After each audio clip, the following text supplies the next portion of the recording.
ফেসবুকে কার্যকর হয়ে গেছে এর মধ্যেই অনেক পেজে নতুন আপডেটটা হচ্ছে তোমার ভিডিওটা, তোমার পোস্টটা মানুষের কাছে রেকমেন্ড নামে কিন্তু চলে আসবে, যেটা কিন্তু তোমার ফলোয়ার নয়, মানে নন ফলোয়ারের কাছেও তোমার পোস্টটা ফেসবুক পৌঁছাবে।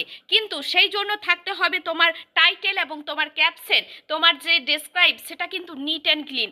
তুমি হয়তো একটা ফেসবুক ইনফরমেশন ভিডিও পোস্ট করছো, সেখানে তুমি লিখে দিলো আজকে আমি বাজার যাচ্ছি, এইরকম ধরনের যদি উল্টোপাল্টা কোনো ক্যাপশন থাকে তাহলে বন্ধু আপনার পোস্টটা কখনোই রেকমেন্ডেবল হবে না এবং সেই পোস্ট একদম দাবা চাপা পড়ে যাবে, সেই পোস্ট কখনোই রেকমেন্ড হবে না।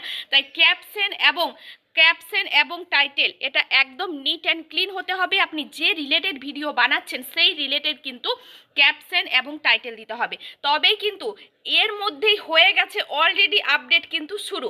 তবেই কিন্তু 2025-এর 16ই ডিসেম্বর পর্যন্ত কিন্তু সবার পেজে কিন্তু এই আপডেটটা চলে আসবে। এখন থেকে আপনার পোস্টগুলো নিট অ্যান্ড ক্লিন ক্যাপশন না থাকলে রেকমেন্ড হবে না। তাই ফেসবুক কিন্তু জানিয়ে দিচ্ছে এর মধ্যে অনেক পেজে কিন্তু চলে এসেছে আপডেট। কার কার এসেছে এই আপডেট এবং কিভাবে দেখাচ্ছে আপনাদের কাছে পোস্টগুলো অবশ্যই কমেন্ট করে জানাবেন। আপডেট আপনার পেজে এখনো এসেছে কিনা।